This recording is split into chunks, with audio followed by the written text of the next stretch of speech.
है। तो आज का जो टॉपिक होगा, आज आपका जो फौजी सर क्लास लेगा वो होगा बहुत ही इंपॉर्टेंट क्वेश्चन होगा, क्योंकि आज जो हम करवाएंगे सिर्फ और सिर्फ जीके का क्वेश्चन करवाएंगे, यानी कि जीके का एक प्रॉपर क्लास चलेगा। मान के चलें यहाँ से बहुत ही चांस होगा आपके एग्जाम में क्वेश्चन फंस जाने का। तो बढ़ते हैं हम आज की फर्स्ट क्वेश्चन की ओर। क्वेश्चन बहुत ही इंपॉर्टेंट क्वेश्चन पूछा है कि who calculate the national income of India for the first time, यानी कि जिसने पहली बार भारत की राष्ट्रीय आय की गणना की है वो कौन है, आपको बताना है। तो इस क्वेश्चन का राइट आंसर जो होगा वो दादा भाई नौरोजी होगा, ठीक है। यानी कि एक नंबर क्वेश्चन का राइट आंसर होगा ऑप्शन ए होगा। अगर आपको क्वेश्चन इस तरह से पूछ ले कि नॉन कोऑपरेशन मूवमेंट यानी कि असहयोगी आंदोलन किसके द्वारा शुरू किया गया था, तो असहयोगी आंदोलन जो होगा वो महात्मा गांधी जी के द्वारा शुरू किया गया था। और कौन से साल को शुरू किया गया था, वो होगा भाई 1920 साल में शुरू किया गया था, ठीक है। तो बढ़ते हम 2 नंबर क्वेश्चन की ओर। 2 नंबर क्वेश्चन पूछा है कि who was the first winner of Paramvir Chakra, यानी कि परमवीर चक्र का पहला विजेता कौन है, आपको बताना है। तो परमवीर चक्र का पहला विजेता जो होगा वो मेजर सोमनाथ शर्मा होगा, ठीक है। यानी कि ऑप्शन डी होगा 2 नंबर क्वेश्चन का राइट आंसर। और देखो परमवीर चक्र जो होता है वो हाईएस्ट गैलेंट्री अवार्ड होता है, ठीक है, इसका ध्यान रख लेना है। तो बढ़ते हैं हम 3 नंबर क्वेश्चन की ओर।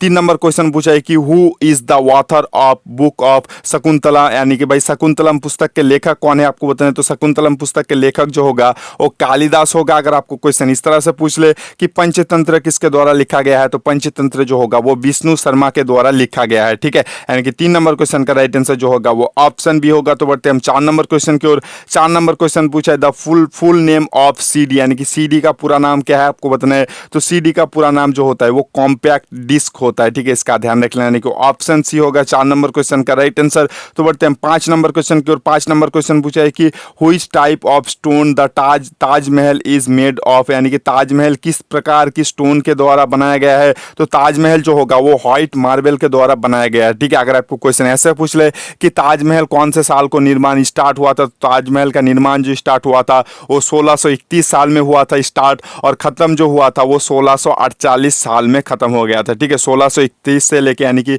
1631 से लेके 1648 तक मतलब हो गया था, ठीक है। यानी कि 5 नंबर क्वेश्चन का राइट आंसर जो होगा वो ऑप्शन भी होगा। तो बढ़ते हैं हम 6 नंबर क्वेश्चन की ओर। 6 नंबर क्वेश्चन पूछा है कि which is the smallest country in the world, यानी कि दुनिया का सबसे छोटा देश कौन सा है, आपको बताना है। तो दुनिया का सबसे छोटा देश जो होता है वो वेटिकन सिटी होता है। अगर आपको क्वेश्चन इस तरह से पूछ ले कि दुनिया का सबसे बड़ा देश कौन सा होता है, क्षेत्रफल के अनुसार सबसे बड़ा देश जो होता है वो रसिया होता है। अगर आपको क्वेश्चन ऐसे पूछ ले कि जनसंख्या के अनुसार सबसे बड़ा देश कौन सा होता है, तो होता है भाई चाइना होता है। और चाइना ने फर्स्ट पेपर करेंसी यानी कि कागज का नोट का प्रचलन किया था, और चाइना वालों ने ही फर्स्ट जो है वो भाई अम्ब्रेला यानी कि छतरी का खोज किया था, ठीक है, इसका भी ध्यान रख लेना है। यानी कि ऑप्शन भी होगा 6 नंबर क्वेश्चन का राइट आंसर। तो बढ़ते हम 7 नंबर क्वेश्चन की ओर। 7 नंबर क्वेश्चन पूछा है कि what is the name of the author of the book, author of a book called लज्जा, यानी कि लज्जा नामक पुस्तक के लेखक कौन थे, आपको बताना है। तो लज्जा नामक पुस्तक के लेखक जो होगा वो तस्लीमा नसरीन होगा, ठीक है। यानी कि ऑप्शन भी होगा 7 नंबर क्वेश्चन का राइट आंसर। तो बढ़ेंगे हम नेक्स्ट क्वेश्चन यानी कि 8 नंबर क्वेश्चन की ओर। 8 नंबर क्वेश्चन पूछा है कि what is the real name of Akbar, यानी कि अकबर का वास्तविक नाम क्या है, असली नाम क्या है, आपको बताना है। बहुत ही इंपॉर्टेंट क्वेश्चन है। तो अकबर का असली नाम जो होगा वो जलालुद्दीन होगा, ठीक है। यानी कि ऑप्शन सी होगा 8 नंबर क्वेश्चन का राइट आंसर। अगर आपको क्वेश्चन ऐसे पूछ ले कि मुगल साम्राज्य का पहला सम्राट कौन था, तो मुगल साम्राज्य का पहला सम्राट जो था वो होगा बाबर होगा, और अंतिम सम्राट जो था वो द्वितीय बहादुर शाह था, ठीक है, इसका ध्यान रख लेना है। और मोस्ट इंपोर्टेंट अगर आपको क्वेश्चन इस तरह से पूछ ले कि जामा मस्जिद किसके द्वारा बनाया गया है, तो जामा मस्जिद जो होगा वो जामा मस्जिद ताजमहल ये सारा शाहजहां ने बनाया है, ठीक है, इसका भी ध्यान रखना बेहद जरूरी है। तो बढ़ते हैं हम 9 नंबर क्वेश्चन की ओर। 9 नंबर क्वेश्चन पूछा है कि इन हुई state is the Hirakud dam located, यानी कि हीराकुंड बांध किस राज्य में स्थित है, आपको बताना है। तो हीराकुंड बांध जो होता है वो उड़ीसा में स्थित होता है, उड़ीसा राज्य में स्थित होता है। अगर आपको क्वेश्चन इस तरह से पूछ ले कि हीराकुंड बांध जो है वो किस नदी पर बनाया गया है, तो हीराकुंड बांध जो होगा वो महानंदी मतलब देखो महानंदी नदी के ऊपर बनाया गया है, ठीक है। यानी कि ऑप्शन ये होगा 9 नंबर क्वेश्चन का राइट आंसर। तो बढ़ते हैं हम 10 नंबर क्वेश्चन की ओर। 10 नंबर क्वेश्चन बहुत ही अच्छा क्वेश्चन पूछा है कि 2016 के ओलंपिक में जो है वो भारत का कुल मेडल के हिसाब से भारत कितने नंबर पे स्थान पे था, तो देखो भारत जो होगा वो भाई 67 नंबर पे था, ठीक है। यानी कि ऑप्शन भी होगा इस क्वेश्चन का राइट आंसर। अगर आपको क्वेश्चन इस तरह से पूछ ले कि 2016 के ओलंपिक में भारत का कुल कितने मेडल मिला था, तो होगा भाई कुल जो होता है वो 2 मेडल मिला था, ठीक है, इसका ध्यान रखना बेहद जरूरी है। बढ़ते हैं नेक्स्ट क्वेश्चन यानी कि 11 नंबर क्वेश्चन की ओर। 11 नंबर क्वेश्चन पूछा है कि what is the currency of Saudi Arabia, यानी कि सऊदी अरबिया का मुद्रा क्या है, आपको बताना है। तो सऊदी अरबिया का मुद्रा जो होता है वो रियल होता है, ठीक है, इसका ध्यान रख लेना है। बहुत सारे बच्चे मैंने देखा है दिनार कर देते हैं, पर दिनार नहीं होगा मेरे भाई। दिनार जो होता है वो आर्मेनिया का होता है, और रियल जो होता है वो सऊदी अरबिया का होता है, ठीक है। अगर आपको क्वेश्चन ऐसे पूछ ले कि पाकिस्तान का क्या मुद्रा होता है, तो पाकिस्तान का जो होता है वो रुपीस होता है। देखो रुपीस सिर्फ भारत का ही नहीं होता है, पाकिस्तान का होता है, नेपाल का होता है, भारत का होता है और श्रीलंका का भी होता है, ठीक है, इसका ध्यान रख लेना है। और टाका जो होता है वो बांग्लादेश का होता है और बांग्लादेश की राजधानी जो है वो ढाका होता है, ठीक है, बहुत ही सिमिलर सी चीज़ है, बांग्लादेश की राजधानी ढाका और बांग्लादेश की मुद्रा टाका, ठीक है। तो बढ़ते हैं 12 नंबर क्वेश्चन की ओर। 12 नंबर क्वेश्चन बहुत ही अच्छा क्वेश्चन पूछा है कि with which ecosystem is Pandit Shiv Kumar Sharma related, यानी कि पंडित शिव कुमार शर्मा किस वाद्य यंत्र से जुड़े हुए हैं। तो पंडित शिव कुमार शर्मा जो होगा वो संतूर के साथ संबंधित होता है और सरोद के साथ संबंधित जो होता है वो अमजद अली खान होता है। जाकिर हुसैन जो होता है वो तबला के साथ संबंधित होता है और रविशंकर जो होता है वो सितार के साथ संबंधित होता है, ठीक है, इसका ध्यान रख लेना। तो बढ़ते हैं हम 13 नंबर क्वेश्चन की ओर।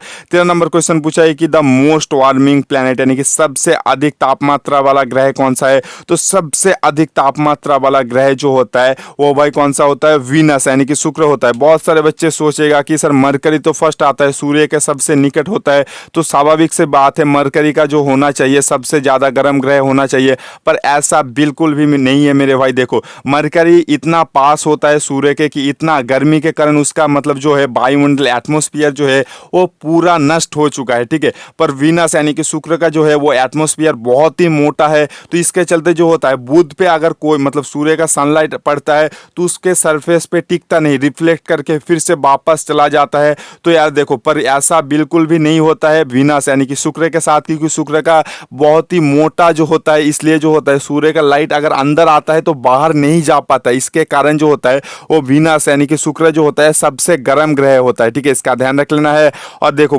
मतलब मंगल को जो होता है वो लाल ग्रह के नाम से जाना जाता है और मतलब जुपिटर यानी कि बृहस्पति जो होता है वो सबसे बड़ा ग्रह है सौरमंडल में, ठीक है, इसका ध्यान रख लेना। तो बढ़ते हैं हम 14 नंबर क्वेश्चन की ओर। 14 नंबर क्वेश्चन पूछा है कि when is air force day celebrate, यानी कि वायुसेना दिवस कब मनाया जाता है। तो वायुसेना दिवस जो होता है वो 8 अक्टूबर को मनाया जाता है, ठीक है, इसका ध्यान रख लेना है। अगर आपको क्वेश्चन ऐसे पूछ ले कि आर्मी डे कब मनाया जाता है, तो आर्मी डे जो आप सभी को पता है 15 जनवरी को मनाया जाता है हमारे आर्मी डे, ठीक है, इसका ध्यान रख ले। इसी बात पे सभी बच्चे एक एक लाइक कर देना मेरे भाई। मैं फौज का ड्यूटी करने के बाद भी आप लोगों के लिए लाइव क्लास लेता हूँ, पैसा दे के टीचर इंक्लूड किया है, तो यार एक लाइक तो बनता है मेरे भाई, सभी बच्चे मिलके एक एक लाइक कर देना मेरे भाई। तो बढ़ते हैं 15 नंबर क्वेश्चन की ओर। 15 नंबर क्वेश्चन पूछा है कि what is the minimum age to be a member of Lok Sabha, यानी कि लोकसभा के सदस्य बनने के लिए आपको न्यूनतम आयु कितना होना जरूरी है। तो लोकसभा के सदस्य बनने के लिए निम्नतम आयु जो होना चाहिए वो 25 साल होना चाहिए। राज्यसभा के लिए जो होता है वो भाई 30 साल होना जरूरी है और प्रेसिडेंट यानी कि मतलब राष्ट्रपति के लिए जो होगा वो 35 साल होना जरूरी है और प्राइम मिनिस्टर यानी कि प्रधानमंत्री के लिए जो होगा वो 25 साल होना बेहद जरूरी है, ठीक है, इसका ध्यान रख लेना है। नेक्स्ट क्वेश्चन की ओर। नेक्स्ट क्वेश्चन 16 नंबर क्वेश्चन बहुत ही इंपॉर्टेंट क्वेश्चन पूछा है कि which of the following is A union territories, यानी कि निम्न में से कौन सा जो है केंद्र शासित प्रदेश है, आपको बताना है। तो जैसे देखो जम्मू एंड कश्मीर जो है हाल ही में केंद्र शासित प्रदेश हुआ, 2017 में हुआ, डेट मुझे याद नहीं है, 2017 हो सकता है नहीं भी हो सकता है, मैंने ऐसे तुक्का लगा के बोला, पर उसके आसपास ही हुआ है जम्मू एंड कश्मीर। और भी जितना यूनियन टेरिटरीज है जैसे कि केंद्र शासित प्रदेश है उनको सारा आपको रटना चाहिए, क्योंकि भाई आपके आर्मी के एग्जाम के लिए बहुत इंपॉर्टेंट क्वेश्चन होता है।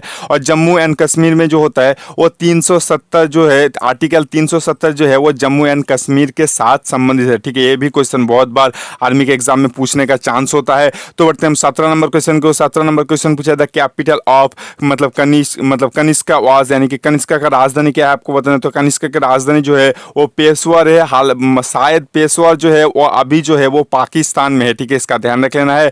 कनिष्का की राजधानी जो होता है वो पेशवर होता है, ठीक है, यानी कि ऑप्शन ही होगा 17 नंबर क्वेश्चन का राइट आंसर। तो बढ़ते हैं नेक्स्ट क्वेश्चन यानी कि 18 नंबर क्वेश्चन की ओर। 18 नंबर क्वेश्चन बहुत ही इंपॉर्टेंट क्वेश्चन है, आप इसको वीडियो मतलब अच्छे से पढ़ो और जरूर आंसर करो, क्योंकि बहुत ही इंपॉर्टेंट क्वेश्चन है आपके इंडियन आर्मी के एग्जाम के लिए। तो इस क्वेश्चन का राइट आंसर जो होगा वो पीस यानी कि शांति, डब जो होता है वो भाई पीस यानी कि शांति के लिए होता है। तो बढ़ते हैं नेक्स्ट क्वेश्चन यानी कि 19 नंबर क्वेश्चन की ओर। 19 नंबर क्वेश्चन पूछा है कि ISI यानी कि भाई inter service intelligence institute of the country यानी कि भाई ISI जो है वो किस देश का होता है। तो ISI जो होता है पाकिस्तान का जो होता है, जैसे कि हमारे मतलब फॉरेन इन्वेस्टिगेशन एजेंसी होता है, ठीक है, फॉरेन